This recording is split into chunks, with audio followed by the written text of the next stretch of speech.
Well, hello, YouTube. Listen up. This is Miss Reed, and Miss Reed was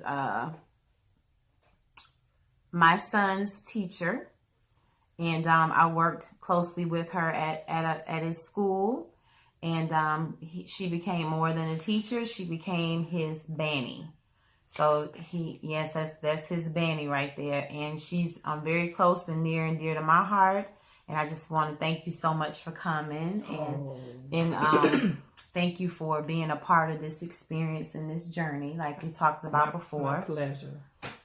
So I'm gonna get right into it. So Miss Reed is Miss Reed to me, but Miss Reed is my Facebook friend. So I was looking for Miss Reed one day on Facebook to search to send her something personal, and I couldn't find Reed. So do you like to go by Reed, or do you want to, what's going on with that? Well, I'm divorced, and Reed is my married name, and it's my legal name. Okay. But because I have family in other states and friends, high school friends, and acquaintances that know me as Roberts, which is my maiden name, I decided to use that on Facebook, as well as give kind of, come out of who I am now from what I used to be. And just to make a statement that I'm Nadine Roberts. Yes. That's what your mama named you? That's what my mama named me. My daddy's name is Roberts. I still use Reed because of my children and my grandchildren. And you probably earned that name. I did earn that Just name. like Tina Turner. I really don't want nothing else but my name. So, yeah. So now that makes sense. That makes sense to me. And it is definitely understandable, because people you went to school with and, back in your day and all of that, they know you as Roberts. They do. So you're just basically extending that possible connection to schoolmates or people you knew when you were Roberts. Yeah. That makes sense. All right. So I hope you have liked, subscribed, and commented below on any of the videos that you have any questions or things you'd like to see. But today I wanted to talk to Miss Reed, aka Banny. Banny. Yes. Can I tell you how I got that name? Yes, please, because I'm sure people want to know that. Banny is what all my grandchildren call me.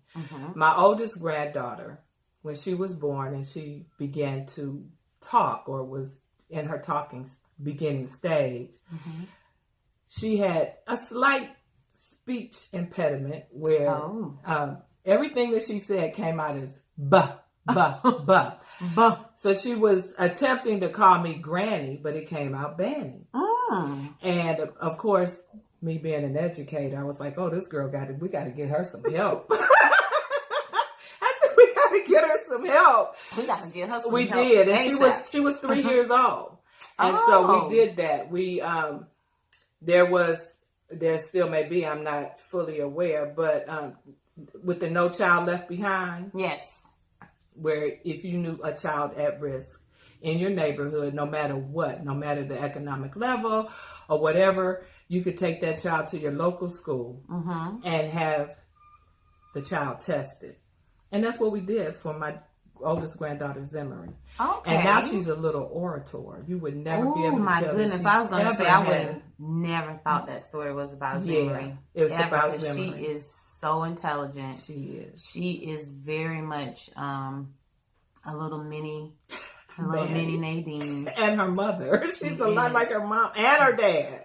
Well, she is. She's just a combination. She has an old soul. She does. She has an old soul, and very respectful. I really love Zimmery. Yeah. So that's how I became Banny, and I'm Banny to everybody. Yes. Another interesting thing about that is it's almost identical to what my oldest daughter did with my mother. Oh. It is. So my mother was known as Baba. Baba. Baba. So how did that happen? Tanisha, but she could talk. Okay. But she was just beginning to babble. Okay. And she called her, instead of saying Mama, she would hear us call her, my mother, Mama.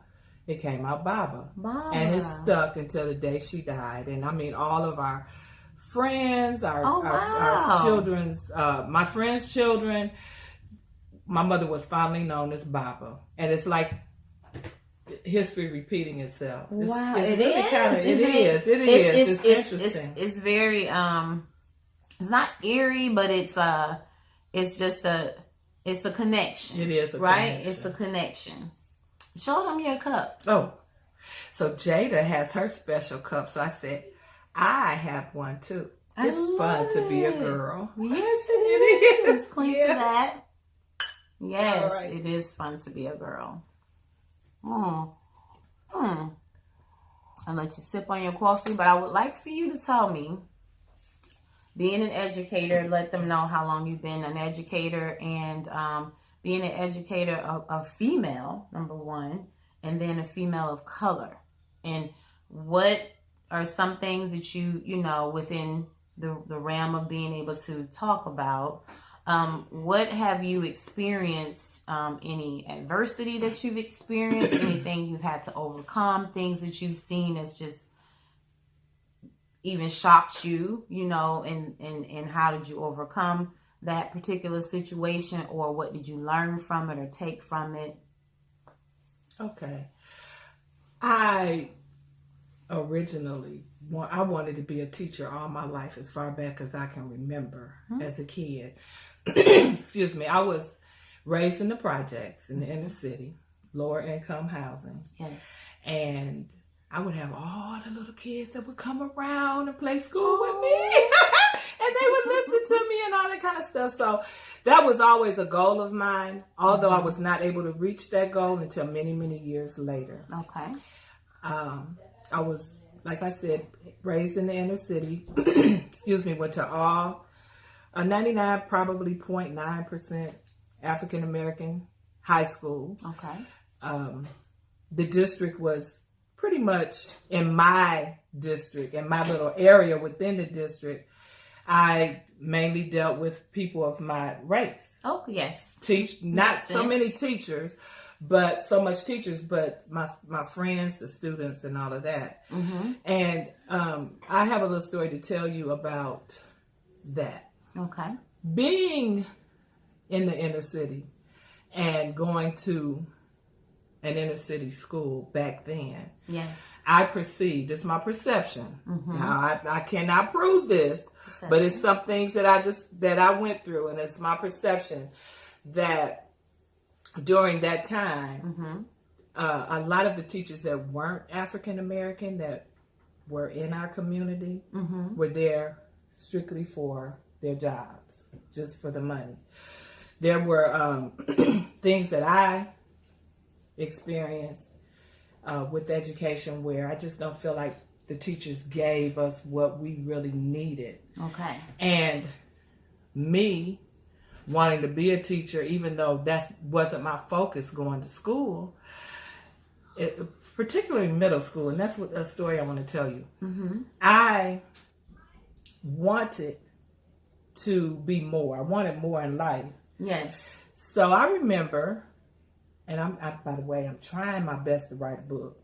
Yes, I know you're going to write it. Yeah. I know it. But I was on my way back to school from lunch, because back then we didn't have a cafeteria. Mm-hmm. I lived in Ohio. Okay. Very cold weather. Yes. So we had to go to school, back home for lunch, back to school, and back home. Oh, you went home 4 times lunch. A day. We were in transit. Oh, you know, from kids school. Now I know they don't know nothing about that. Happened. Mm-hmm. So this one particular day, I was running late going back to school. And a friend of mine, there were 2 of us, and we were just like booking it. And at the time where I lived, interstate, I-75 was coming through our neighborhood. Mm-hmm. So we got through, it was a lot of bush, a lot of everything was fall. Mm-hmm. Kind of like tumbleweed. And we were going to rushing, and all of a sudden, both of us stopped, and there were 2 tumbleweeds, and each tumbleweed was $1. What? $1, yeah. So I'm looking, and she grabbed one and I grabbed one. Because $1 was lunch. We had candy stores in our neighborhood too. Yes. So I'm like, ooh, after school I'm gonna get this candy, you know. And you can get a lot of candy with $1. Yes. Okay. So I noticed that when we compared our dollars, my dollar looked different. Yes. There was more blue ink, deep blue ink, and deep green ink. So all the way to school, I was thinking, am I going to be able to spend this $1? Is it real? Because all I wanted was candy. You were stressing out about I was like, is this $1 real? Who's going to take my $1 so I can get my candy? So I went, when I got to my homeroom teacher, and he was a little Irish man. Okay. And the reason I say that is because that's what I remember about him. He was very proud of his heritage. And I said, ooh, I won't say his name, Mr. So-and-so. Yes. Look what I found. Mr. Irishman. Yeah, Mr. Irishman. Look what I have. Heritage, as you should be. Yes. Look what I found. And he quickly, with his eyes, scanned the $1, snatched it from my hand. What? And said, I collect these. Went in his pocket and pulled out $1 that I was familiar with. What? Me not knowing the value anything, of the $1 that you had. All I wanted was the candy. That's it.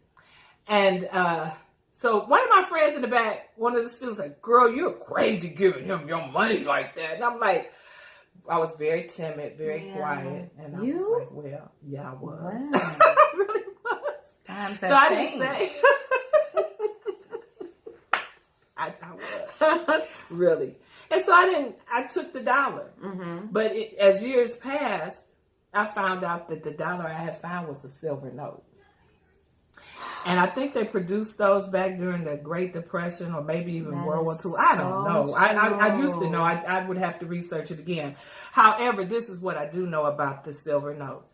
They're very valuable if you have a series of them. And I remember him scanning it with his eyes like, and he grabbed it. He knew the value. He knew the value, and it was probably one that he needed. Yep.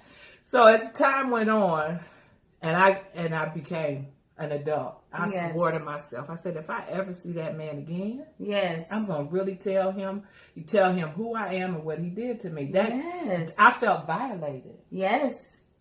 You were conned. I was. You were. And so years later, I was married, had kids. I had gone to a doctor's appointment, and as I was leaving this building, I saw him. What? And I saw him knew him by the way he walked. And I said, that's Mr. Irish. And as I got closer to him, I noticed that he was very sick. He was very sick. And so everything that I thought that I would be able to tell him at that moment, my compassion overtook my feelings of violation at that time. You put yourself back. I did. So that I'm telling that story to say that I made a vow to myself. If ever I became a teacher, I would never be one of those. Wow. Because it was his job to educate me. It really was. To tell me, Nadine, this is very valuable. These were printed in whatever. Exactly. And if you take this home and put it away, one day it may really be worth something. It was his job as an educator to educate me. But that didn't happen. So because of that, but that was a good experience because it helped mold me as a teacher. And it did. It helped mold you, and it gave you some core values and things that you took into you being an educator. But it's sad that, that moment, it was a teachable moment. It was. And he could have done better with that moment. And it's just a sad thing that helped you along for you to find strength in that. But if you were someone that wasn't as strong as you are and didn't have that mindset, it could have also derailed you down the line. It could have. To be, a negative thinker, because some of those experiences really can, just depending on you and how you're made up, can change your whole, way of life, you know, because I did, I collected silver, like, you know, coins when I was younger. And